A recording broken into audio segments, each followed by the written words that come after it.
Live from Studio B, welcome to Rotor Talk Live, your weekly home for the latest consumer drone news, rumors, reviews, and tips. Since 2017, we've helped drone fans stay on top of what's rumored, what's flying, new specs, features, updates, and expert analysis. Hosted by Bill the Drone Reviewer and co-hosted by Ron Brown from Drone Nation, we keep you up to date on everything in the consumer drone space.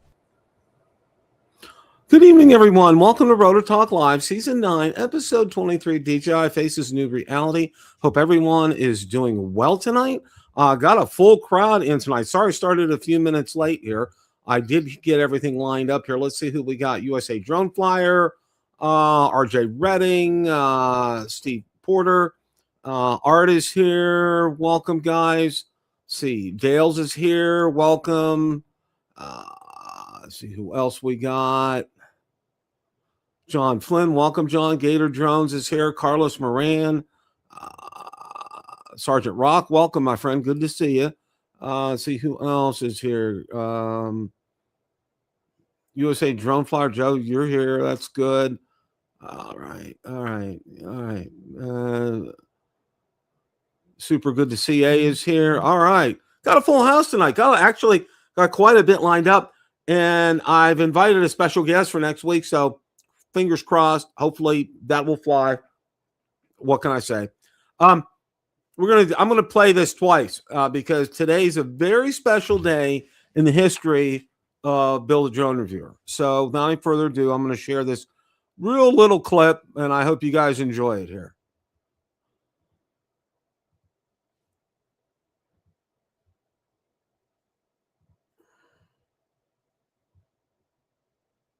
Make sure the audio is on. Okay. All right, let's let her buck here. On behalf of Bill, myself, Ron, and everyone else, a very happy 9th birthday to Bill the Drone Reviewer. It's always a great day to fly. On behalf of Bill, myself, Ron, and everyone else, a very happy 9th birthday to Bill the Drone Reviewer. It's always a great day to fly. Okay, we've heard that more than once. Thank you very much there, my lovely assistant. Yeah, today, unbeknownst to me, I don't have this marked down on a calendar. I was out in YouTube Studio, and I looked, and it had, congratulations, your channel is officially 9 years old today. So I said, you know what? Why not? I went out this afternoon when I was getting set up for the show, created that little video intro there, and just as a kind of a, I look at it this way, milestones are great, and we wouldn't be here. We wouldn't have been doing this for 9 years without all you guys. All you guys have just absolutely killed it. You rock in the comments. You rock during the show. Great insight, great thought. Really enjoy it. I'm speaking on behalf of Ron and my lovely AI assistant, my real lovely assistant, my beautiful wife, and everyone. Just thank you so much for your support and encouragement through the years. It's meant a lot. The numbers don't mean a lot to me, but what does mean a lot to me is that I reach out and that I can help you guys. And you know what? I don't care what's going on right now, and we're going to get to that here in a little bit. We still got drones. We still got batteries. We can still charge them. We can still fly them. And that's always going to be our thrust and our purpose behind this channel, is to make sure that you guys can get out and enjoy what you already have right now, because we don't know what the next page is going to hold. So yeah, so I want to, again, just as a wonderful thank you to you guys. Really appreciate it. Gator Drone, thanks. I appreciate that. Greg, thank you. I appreciate that as well too. It's just wonderful. And it's a testament to all of you. Like I said, we wouldn't be here. I wouldn't be doing what I'm doing without you guys, without your positive feedback and encouragement and support through the years. It's been a godsend. And I know I speak for probably just about every other drone channel out there as well. We really do appreciate all you guys. And thank you guys all so much. Okay. Actually got some things to talk about today, believe it or not. Some great stuff on cameras. That's going to be coming up here in a little bit. Ron's going to join me here in a little bit. And if I mentioned earlier, I'm trying to get a special guest lined up for next week. you'll instantly recognize them. So until I get them confirmed, I'm not gonna say who that is. But I did send an invite to this well-known person in the drone community. So we'll see how that goes. Yeah, Greg, absolutely, fly what you have. So okay, first thing I want to talk about is this is a survey. Drone industry's biggest survey is back for 2026, and let's go ahead and share that here. It is from DII, the Drone Industry Insights, has officially opened the 9th edition of the Global Drone Survey, an annual initiative widely regarded as the largest industry survey in the drone world. The survey, which is available in 8 languages, is open through July 31st and seeks input from everyone involved in the drone ecosystem, right from manufacturers and software developers to operators, regulators, investors, researchers, and industry associates. Launch comes 1 week after DJI released its Drone Market Map 2026, which identified 1,413 drone-related companies operating across more than 70 countries. That report reached tens of thousands of drone professionals and highlighted the growing scale and diversity of the global drone market here. And I've never taken the survey, but I don't see any harm in going out there and trying to in completing that. I think it'd be beneficial and get your voice heard. Who knows? Maybe our representatives out in Washington, D.C. might be paying attention. I don't know anymore. I don't know anything anymore. All I know is I charge my battery up, I put my landing mat out, I power it on, and I go and I hit record and I have a good time. So that's what I do now. So, but no, I do invite you to do that. Again, as always, these articles are posted out on Build a Drone Reviewer Facebook group and page this week. I had enough time in getting things set up. Everything was posted out to Build a Drone Reviewer Facebook page as well too. So they're in either spot. So this is something I encourage you guys to do it. I mean, obviously it's gonna take more than a couple of minutes to do that, but be honest in how you answer surveys like this. I can see it only benefiting. I don't see any harm from that. Cozy Drone, welcome. Fort Myers. All right. Know that place very well. Absolutely. Thanks for stopping by tonight. Appreciate it. All right. We're going to go to, let's see here. All right.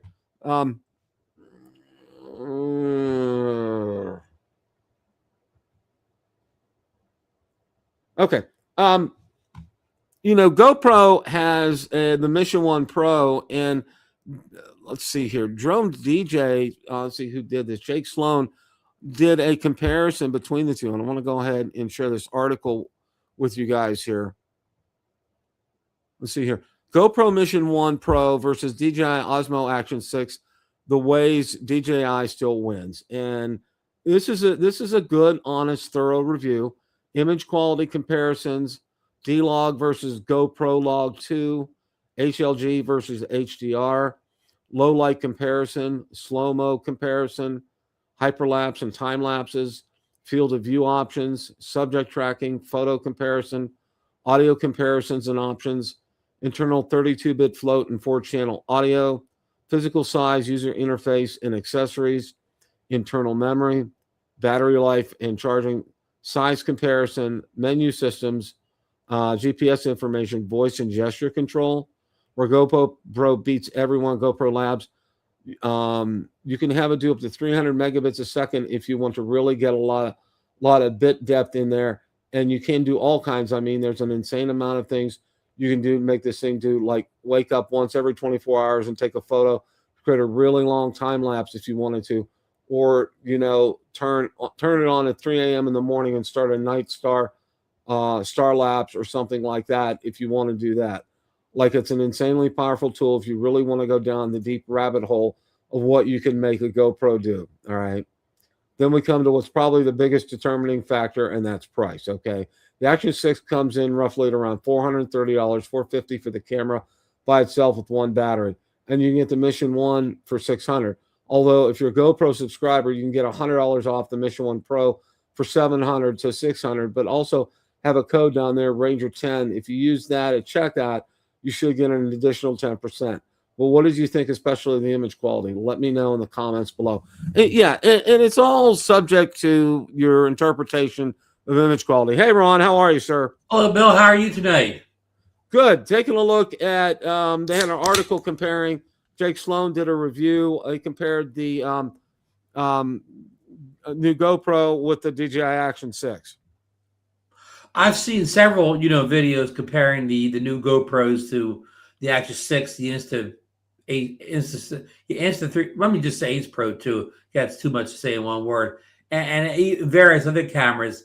And for the extra couple $100 it costs, Bill, I mean, the new GoPro looks good, but I don't know if it looks good enough to upgrade from what you already have. It looks, maybe it doesn't look any better than the current cheaper competition. I agree. And what I was thinking, Ron, and this is just me, what I was thinking in this instance was kind of reminds me of the Pocket 4, the non-pro version, versus the incremental improvements over the Pocket 3. Okay, because it really wasn't a whole lot, and that's kind of what I see here with this GoPro. I mean, from going from the previous version to this version, there's not really a whole lot. I mean, it's incremental in terms of its capabilities.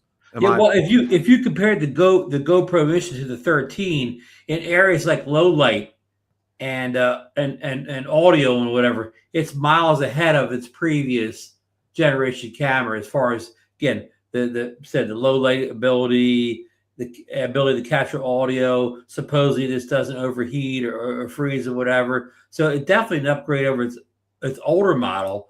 But let's be honest, people knock GoPros, but GoPros have always looked good in daylight. You could say the last couple of GoPros looked as good or better than the competition did, but people would knock them on the low light. Right, exactly. And their lack of being able to capture good audio because you had to put you had to attach a whole other piece to it to be able to plug in microphones. It didn't have wireless mic, so it as good as the GoPro 13, 12, 11 looked in daylight, for capturing action sports or whatever, it basically failed at low light and failed at capturing good audio easily without attaching expensive modules and stuff to it.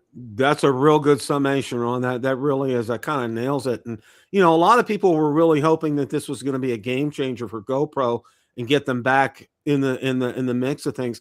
It does, in a way, get them back in the mix of things.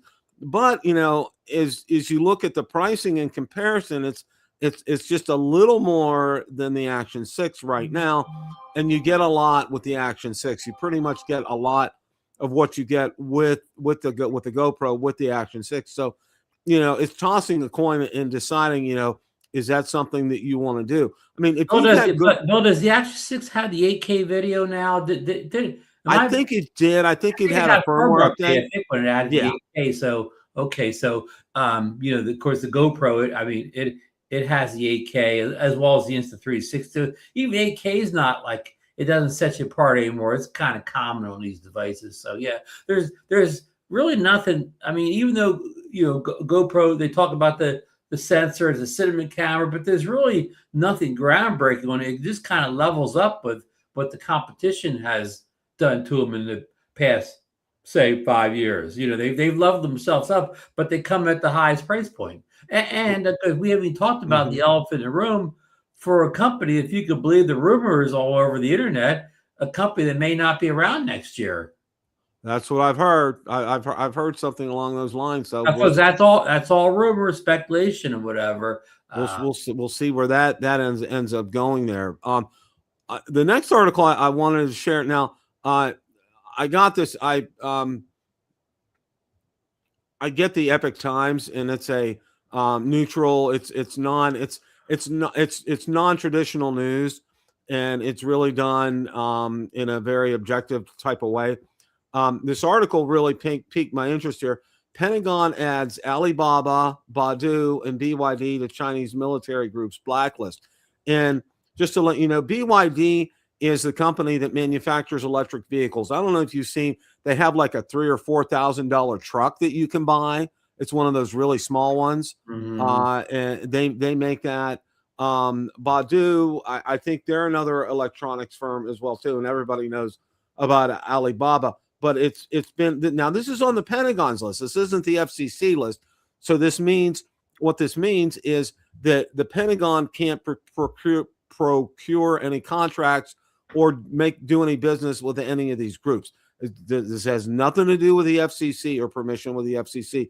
This is just a stepping stone. And as you know, with this kind of stepping stone, the reason I'm going here is this is how it started with DJI.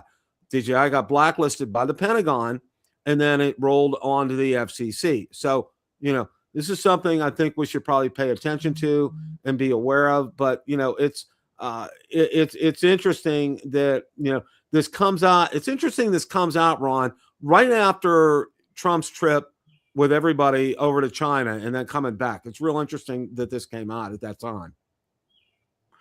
Yeah, I don't know, if the Pentagon coordinates with, the White House on these things. I mean, I don't know, I don't know how, how, would the military normally partnership with a car company that makes a $3,000 truck? I mean, it seems like something that wouldn't happen anyways. Yeah, and it says right here, in December, 9 lawmakers wrote to the Pentagon listing more than a dozen companies they said have been contributing to modernization, internal security operations, and power projection capabilities of the China People's Liberation Army. 4 of the companies are on the June 8th list. Okay, so there you go. So I mean, that sounds bad. You say Liberation Army, but that's the government. That's not some radical group. The Liberation Army is it's an officially recognized government. So it's words or whatever. And as a consumer, I mean, you raise a red flag. Okay, we know that the Chinese are much more advanced than we are in electric cars, especially, I'm not saying the high end, but the Chinese have somehow figured out how to make electric cars at low prices. Yeah. And those cars are already banned in the U.S., just consumer cars. And for they won't say this, but the reason is, if they would let them be sold in the United States, they would take over the electric car market in the U.S., not because they're better than what the American car companies are offering, but on price alone.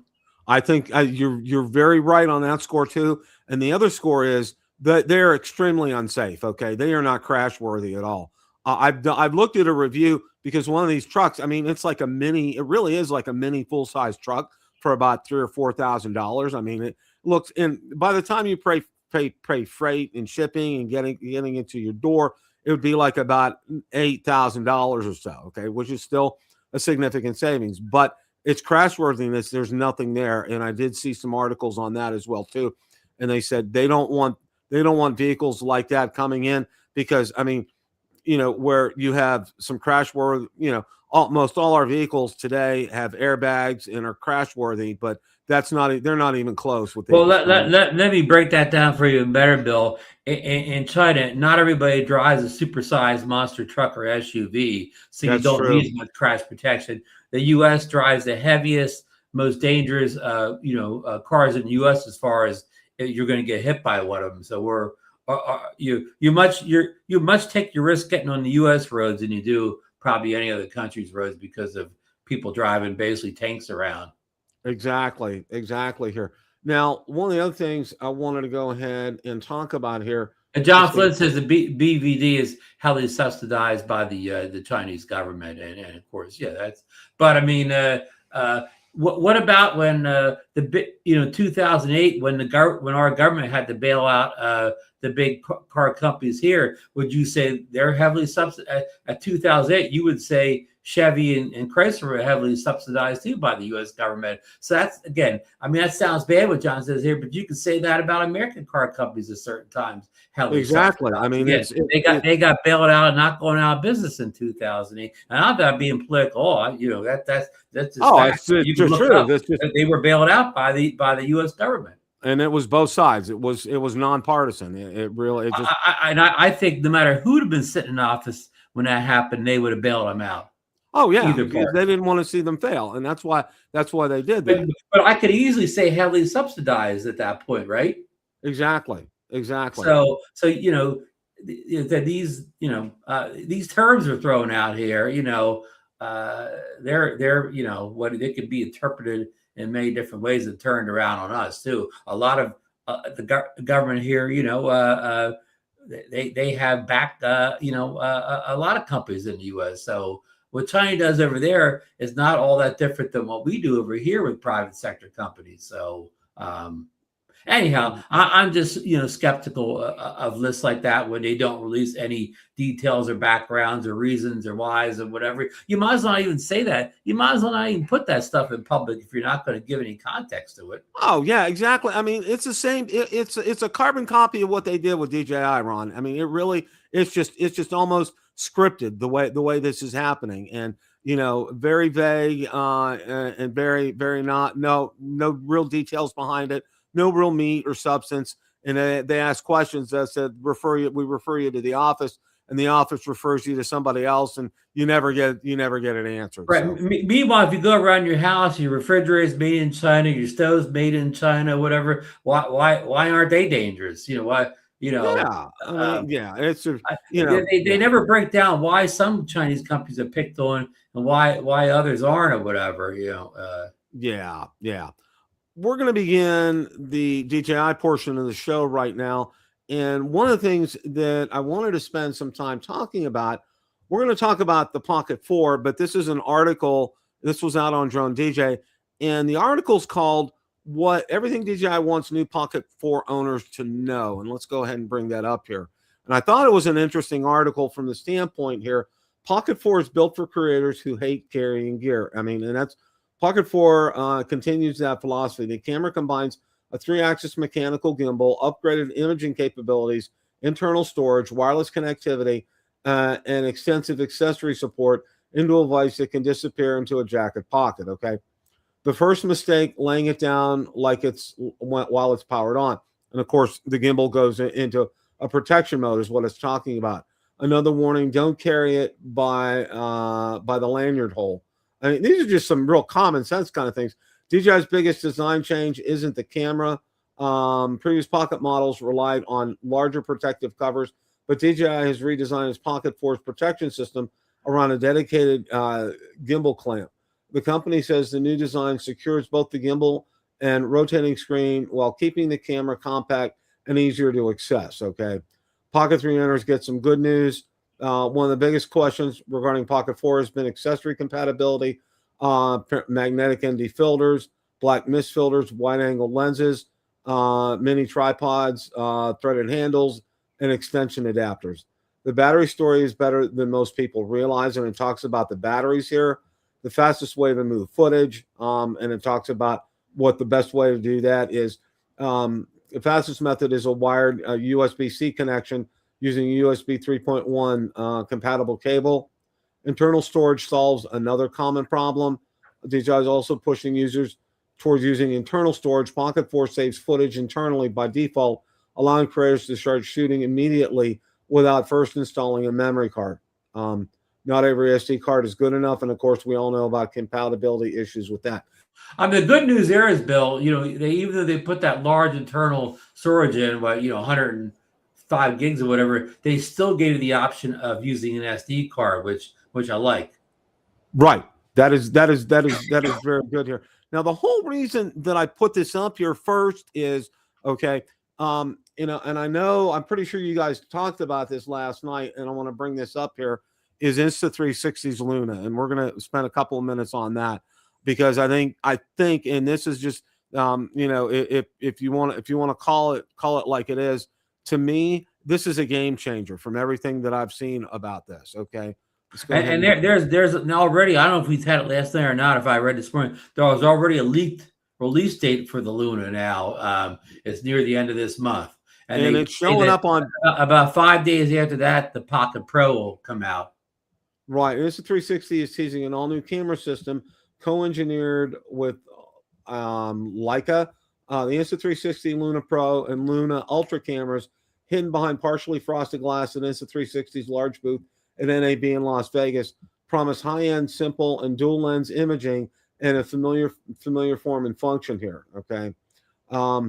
Insta360 Luna Pro and Luna Ultra cameras both feature Type 1 image sensors, bright f/1.8 lenses with variable focal lengths and 10-bit color for smoother, secure, more natural transitions in light and in shadows. At least one key difference between the Luna Pro and Ultra will be that the Ultra has dual lenses, which Insta360 says will deliver enhanced telephoto performance here. Okay, Manning otherwise essentially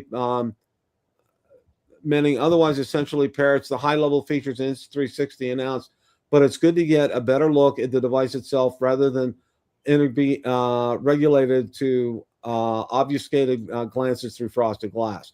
And there are some images out there. I mean, the article didn't copy them here per se, but one of the things that I did see, Ron, is that it's already listed out on Best Buy. They have a placeholder for it out on Best Buy right now. Yeah, they're more than Best Buy. There's been some leaks out, and there's been a leak that the price is going to be $869. So yeah, the storefronts have inadvertently leaked them, as been common over the years here. And you know, I one criticism I've seen early on of people that have watched the supposed leaked video from the Luna versus the Pocket 4 Pro. In fact, I'm not even going to say Pocket 4 or Luna.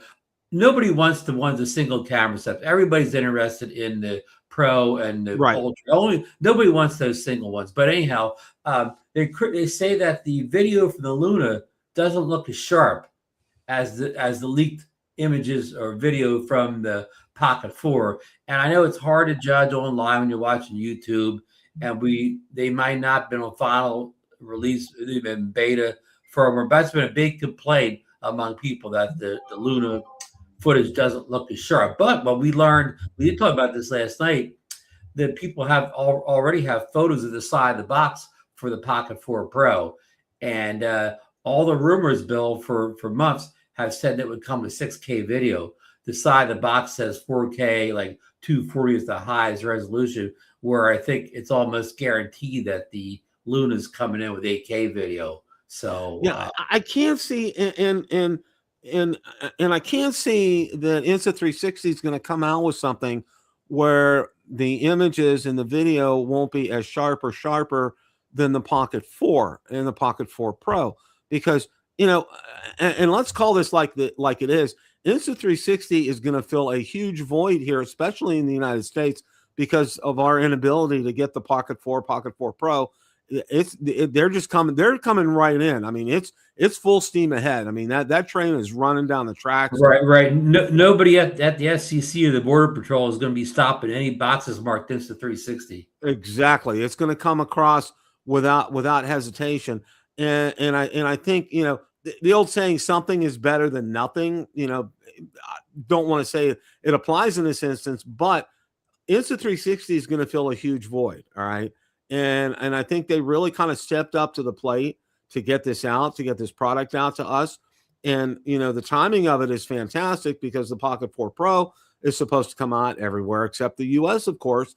And now, you know, we get Insta360 Luna in the Luna Pro. Yeah, and of course, we know we'll see the extra Muse version of the Pocket 4 and Pocket 4 Pro eventually, but you'll probably have to wait a little bit to get those. Like if this stuff's come out at the end of June, you may not see that extra Muse for who maybe not until August, September. Who knows? You're going to have a waiting period before that shows up. It won't be out the day after.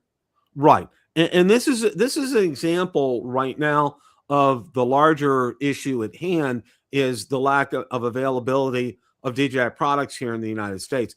And, you know, and one thing I would have thought, and I'm not saying this isn't a political statement here. This is just saying, okay, it's been proven beyond the shadow of a doubt that DJI does not use the Uyghurs for forced labor, okay? Because they're nowhere near where their manufacturing facilities are. I mean, that's just, and it's been proven beyond the shadow of a doubt.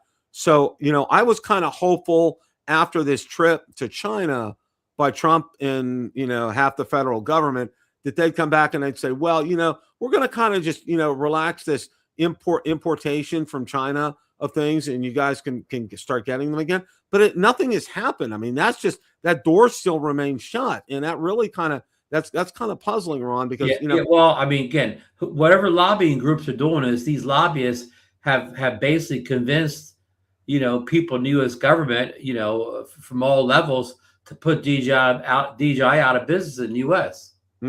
Exactly, and and they're doing it by any means necessary. I mean, yeah, and this is, I mean, it's a dual.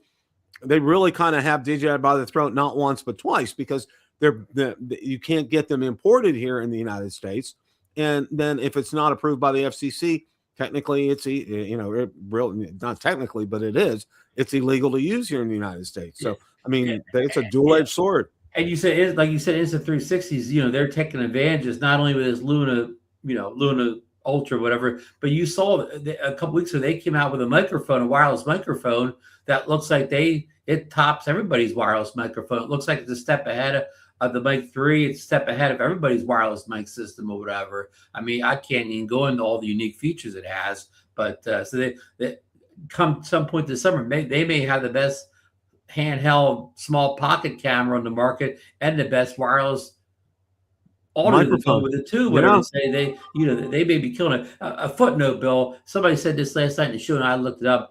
The Pocket 4, the regular Pocket 4 is available on Amazon.com. You can order it. It's in the U.S. It'll come in a couple of days. I think it was, again, $850 to $900 or whatever. Yeah, and see, and I mean, I'm going to say this as far as that's concerned. I mean, does it have? And I have to go back.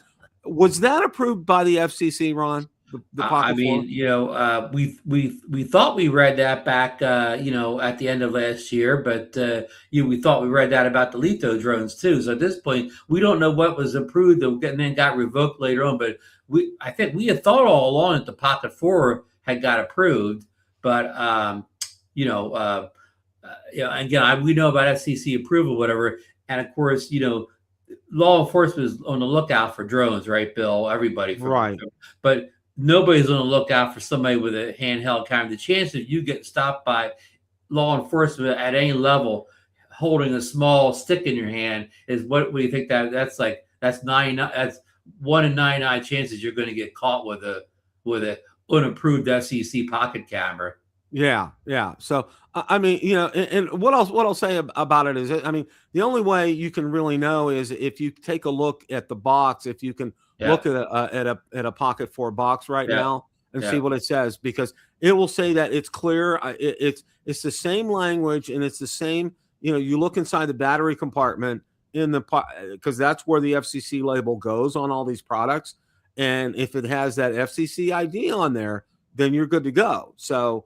And the advantage of ordering from Amazon, you check the box. If you don't see the FCC approval in that box, you just ship it right back. You don't lose a penny. And there's no harm, no foul. I mean, you get your money back as far as that's concerned. So, But again, I don't know anybody that knows about the Pocket 4 Pro. Nobody wants to buy the Pocket 4 regular because the price differences won't be that great. I mean, if you were paying half the price of the Pocket 4, maybe somebody would consider it. But if you're only paying another $100, $150 more to get the Pocket 4 Pro, nobody's buying that Pocket 4.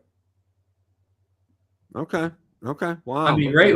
Would you, if it was legal in the U.S., would you even consider getting the regular Pocket and only saving like $100 or $150 and not get that extra lens? Yeah, that's true. That's a good point, Ron. That really is. Because the weakness of the Pocket is that, Bob Dempsey's story when he was in Africa, he was trying to fill the animals from the Jeep, but they looked like they were a million miles away. I mean, that extra 70 millimeter 3x zoom telly, and that makes all the difference in the world. I mean, absolutely. Nobody wants to walk around with video where you can't see anything. Well, also for me too, when I had the Pocket 3 and I was up visiting our grandchildren in Ohio, and it had a hard time. I expected it to be able to follow them well. I mean, they're not super fast, but they're 3 and 4 and 5 years old, and they move around, and I expected it to keep up with them, and it really kind of lagged behind. And I'm and that's the thing with the Pocket cameras, it's a gimbal, so you have to have it in the right gimbal settings. If you just have it on the default gimbal setting on the box, it doesn't work fast at all. You have to switch it to, I guess, FPV or whatever, you have to set it to a different setting. Yeah, I did. But out of the box, yeah, it's not going to track anything quickly. Yeah, and I did try the settings, Ron, and it helped a little bit, but not to where I was real comfortable with it, because I didn't like the end result, what I was getting, the video itself. So that's why I ended up selling mine. I mean, definitely you definitely have to manage it more and know your settings. It's not a point and shoot. You gotta exactly know how to dial in the settings, and not just once. You have to dial in the settings every single time. I used the Pocket 3 to shoot a wedding this weekend. I shot like the actual ceremony or whatever inside like a place with just kind of mostly natural light. And if they work great, Bill, like and I don't want to be right in front of everybody, blocking everybody, so I kind of was in back a little bit where I could shoot and not be in the way. And even though I wasn't close up, it takes such a great video, that 1-inch sensor. In post, I just cropped in and whatever, it looked like I'm standing right in front of them and hardly lost any resolution at all. I mean, it's still, in fact, I wouldn't recommend anybody going from the Pocket 3 to the Pocket 4. The Pocket 4 Pro is a different story, but the Pocket 3 is a very incremental update or whatever. Exactly. I mean, things like having that internal memory and stuff's nice or whatever, but I can stick a memory card in. I know memory cards are expensive now, but they're not $800 and some expensive like a new Pocket 4. Yeah. Oh, yeah. Now, one of the other articles that I wanted to talk about tonight was that we have right here, the surprising list of FCC drone lists. It just got longer. Yeah. The FCC added more approved drones on here, and here's the list. Sci-Fly Aviation, Q12 UAS, MobileCon, Scout DI, Verge, Seas.ai, Air 6 System Gib H, 11 Aerial, Blue Light, Verity AG, Air VEV, and Innovation First International. Okay. Most of these approvals currently run through December 31st, 2026. Okay. I don't think anybody here has heard of them. I sure haven't. But do we know if any of them are going to make a consumer drone? At the time of the latest June 4th update, several drone manufacturers have secured conditional approvals. Okay. And it really sounds like they're all autonomous inventory system, related critical components, series of drones, UAS. Yeah, it sounds like they're all going to make $20,000 and up drones. Exactly. So, I mean, they're improving drones. It's just not for consumers, and that's not a big surprise. But it's something that I just wanted to go ahead and get that out there to everybody, so drones are still getting improved, but it's not the kind of drones that we're interested in seeing them improve. I mean, what I would love to have seen, maybe some DJI Agri drones on there. But and I got to say this, and I want to take a minute and talk about Agri drones, Ron, because a large part of way back in the day, crops used to be dusted by crop dusters, okay, and they used to have to pay pilots to go and do that. Now these DJI Agri drones can do it precisely, the right amount of chemicals, so it doesn't overdo it. Get yield and growth patterns and all kind of wonderful information about feeding us, okay, which is I think something. I mean, you want to have a good, healthy food supply and food chain, and part of that is being able to take care of your crops, and part of being able to take care of your crops is having things like an agricultural type drone, and DJI agricultural drones are the best in the world. I mean, that's there's no question. There are several other companies that do it, but nobody can come close to DJI in what they cover and the information that it provides back to farmers. I mean, it's really a very beneficial. It's very beneficial to them, as the enterprise series of drones are to, say, power companies. Yeah, and farmers can't afford to go from buying like a $20,000 DJI drone to buying a $100,000, drone from that list of companies you just put down. And Bill, this is important because most people think food prices are outrageous now, and getting rid of the agriculture drones are going to just make the cost go up even more, Bill. Exactly, Ron. I mean, it's really, it's gotten to the point right now, when you go to the store, and I was remarking about this, Valerie and I, we do our grocery shopping on Sunday mornings.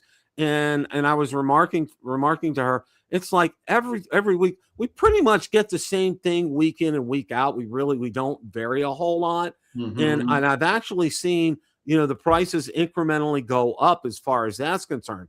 But what was real interesting was, and also right then and then too, there's a gas station right at the complex where our supermarket is, and I usually get gas, and gas has gone down considerably. Gas has gone. Last time I got gas, I saved $1.50 a gallon this weekend. Okay, it went down to what, $3.40 a gallon here, which was fantastic. I mean, we're going down. We're down about $4.28, but we were about $4.50, so we're slowly going down a little. Yeah, it was at $4.90. I mean, Ron, it was a real hurt putting gasoline in my truck. Okay, right. That thing has such a huge tank. It's not funny, and we're gonna be making a change coming up in a couple of months. I just put in an order for a 2026 Highlander EV that gets 35 miles to a gallon, because I can't live with having to spend $100 when I go to the gas pump. That's just not going to happen. But you're right in terms of the whole cost and economics thing. Okay, we want to see prices go down, not go up. And when you eliminate things that make it easier for farmers to be able to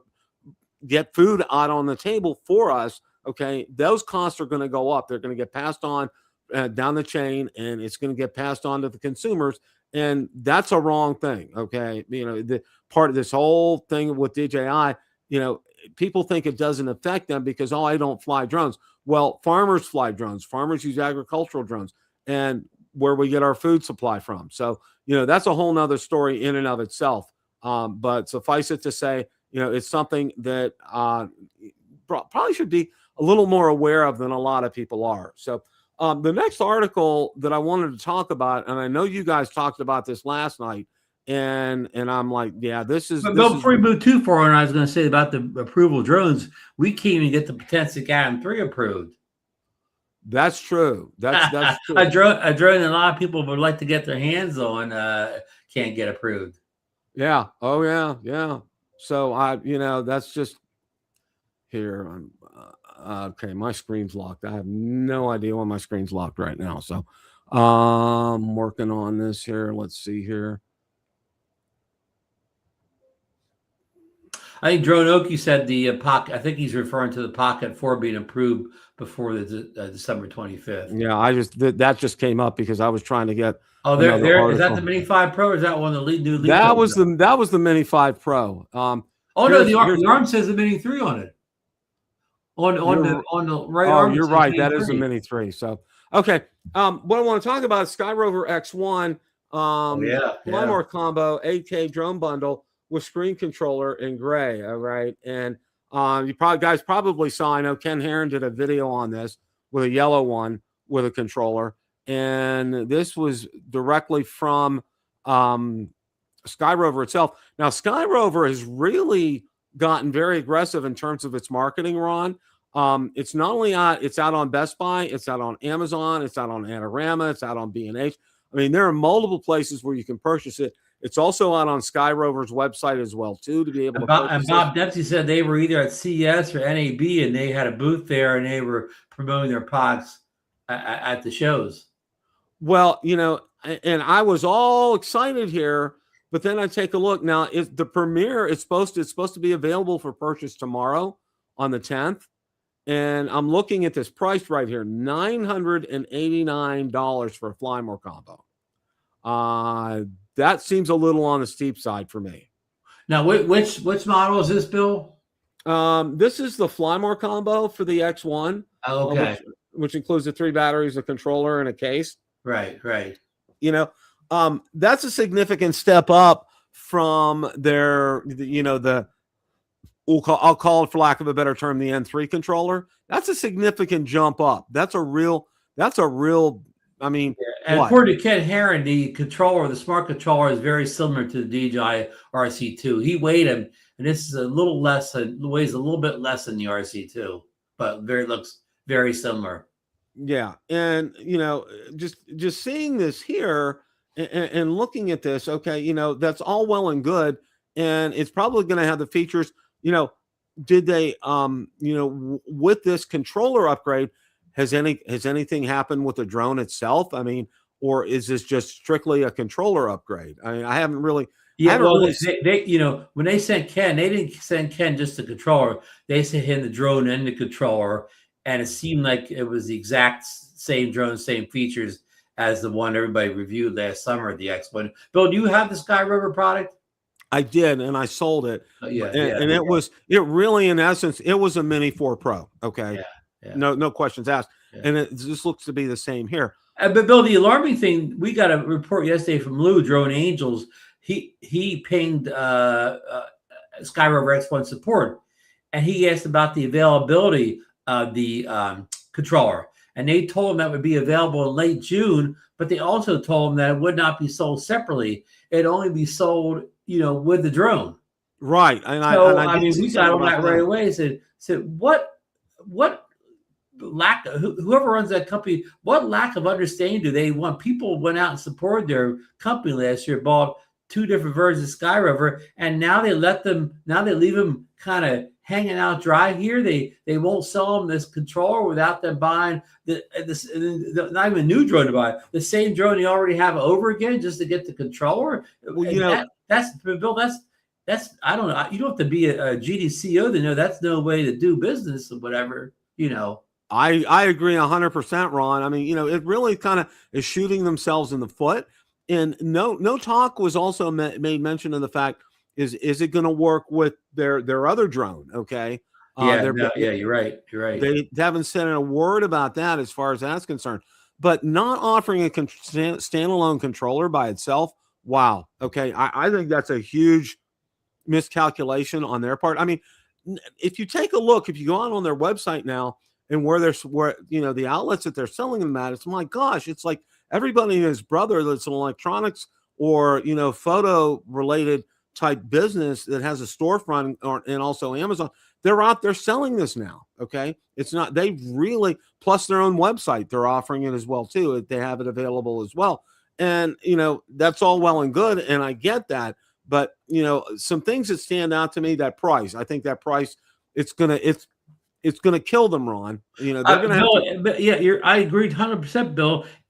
Why, if you have almost $1,000 to spend on that drone, why would you throw another couple $100 in and get the Mini 5 Pro, which is a better drone, and you can buy it right on. It's FCC approved. You can buy it right on Best Buy. I think you can get the good Flyboard combo for what, $1,200 and some dollars or whatever when it's spend $200 more dollars and you have a Mini 5 Pro and it's really technically you're spending $1,000 for a alternate version of the Mini 4 Pro. I mean, so the choice they're relying on uneducated buyers to come in and pay almost as much as the best would cost to get one that's good, but it's not the best.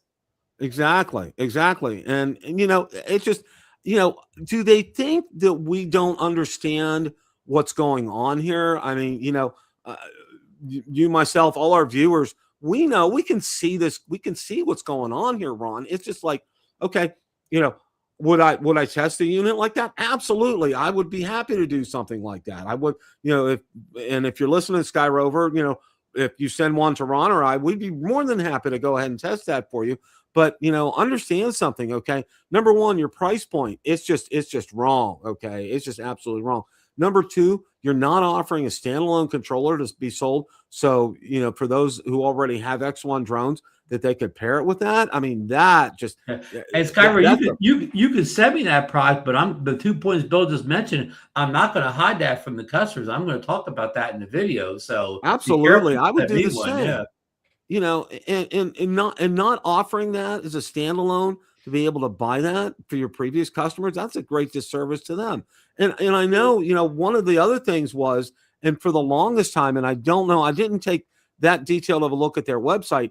I don't know. I mean, the only way, because I emailed their support when I bought it off of Amazon, and I asked them about additional batteries, and they said the only way you can get batteries right now is to buy the drone. And I'm like, okay, I want to get extra batteries. I got to buy another drone. I mean, what's the deal with that? So they have some marketing miscues that they really kind of need to address.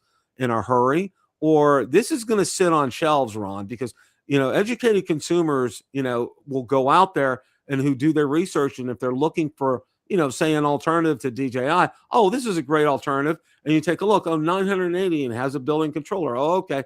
But it's really the Mini 4 Pro, which you can probably get, I don't know what, well under $1,000 right now if you wanted to get that with the I mean, it may be hard to find new at this point, but I mean, right, you can get a good used one for much less. Bill, where this, I guess this has value is, you mentioned Best Buy.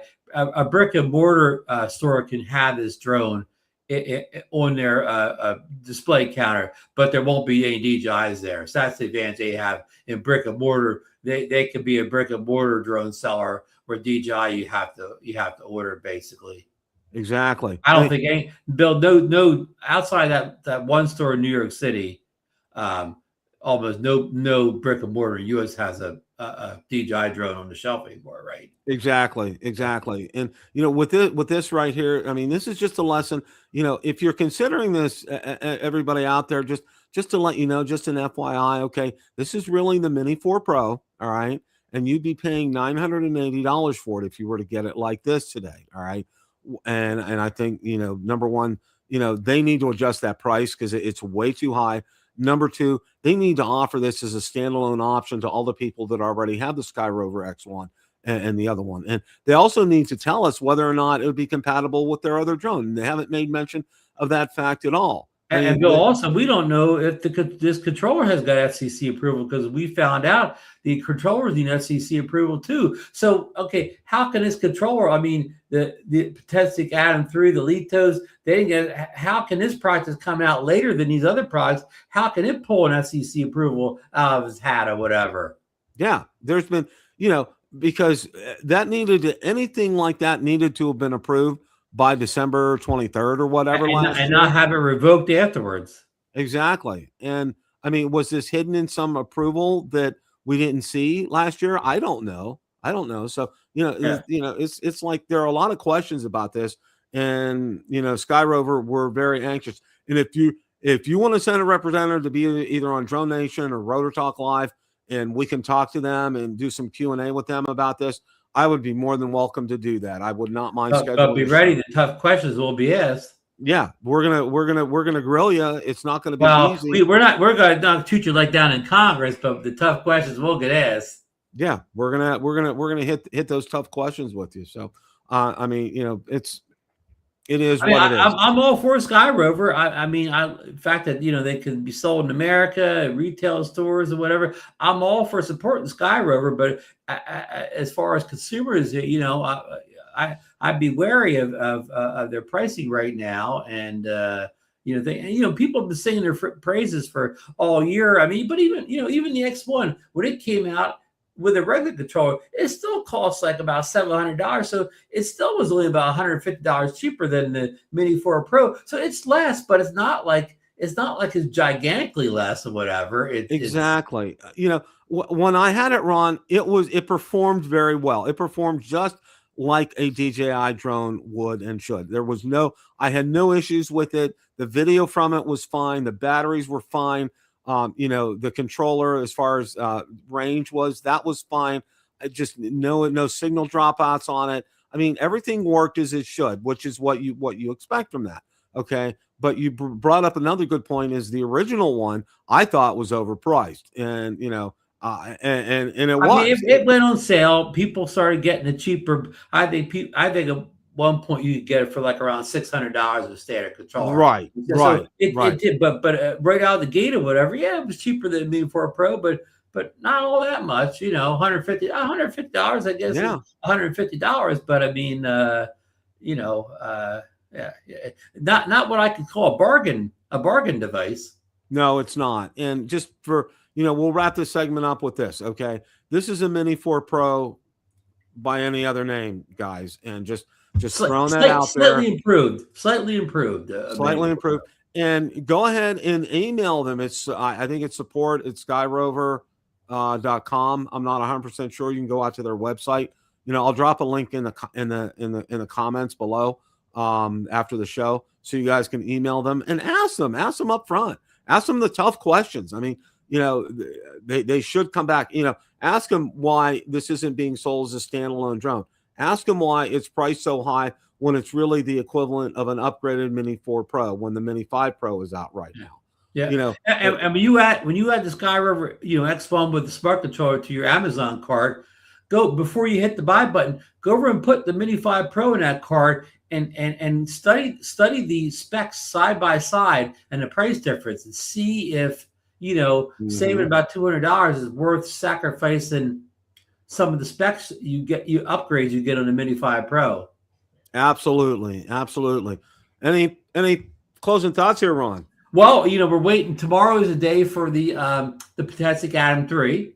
Right. Tomorrow. I mean, we don't. We don't. Not like DJI. We don't have a million rumors on this stuff, but we hope that it's a pretty good upgrade. I mean, it doesn't look like they add obstacle avoidance, but not everybody loves obstacle avoidance, anyways. But we don't think it'll be available here because I think John Cooper said he checked back a long time and he can't find the SCC database, but it's still going to be interesting release. A lot of people are looking for the drone. A lot of people will be disappointed, just like they were disappointed in Lito. So, Bill, we're in for a lot of disappointment the rest of this year, probably for drone releases. So, but we said we're still going to talk about them and just go forward. So that's my thought, folks. Thanks for joining us tonight. Thanks for all the support for these shows, even though we're in trying times for drones right now. Bill and I are going to try to work through this whole process, a mess, whatever you want to call it, and hopefully, something comes out good, on the flip side of all this. But our goals with Drone Nation and here at Rotor Talk and other channels as well too, Johnny's and Ray's and Bill Thomas and everybody, we want to keep you informed. We want to keep you up to date on everything that's going on to let you know the good and the bad. Okay. And we want to let you know about these drones that we don't have a chance to get because, it's still, while we reach most of our audiences in North America, we do go, this is, the World Wide Web, folks. And we are out, I have people watch me in the UK, over in Europe, over in Southeast Asia, Australia, so this is more than just the United States. So, that's why one of the big things why I continue to go ahead and talk about a lot of these products that are not available to us here. And also too, I think it's a good comparison, just to see how they stack up with what we already have. And most of the time, what we're flying right now is still better than stuff coming out that we can't get.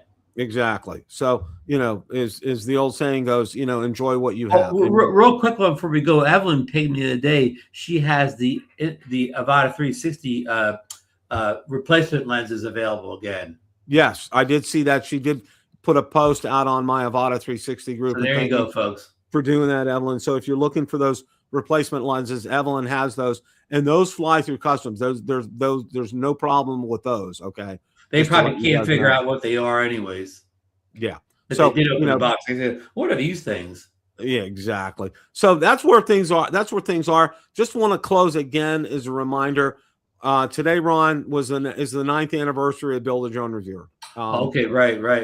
Congrats, Bill. Congrats. Thank you. It's been a labor of love, but we love what we do, and we're out here for you guys. And it's whether it's Drone Nation, Rotor Talk, Bill Thomas's show, Johnny's show, Ray's show, and the others.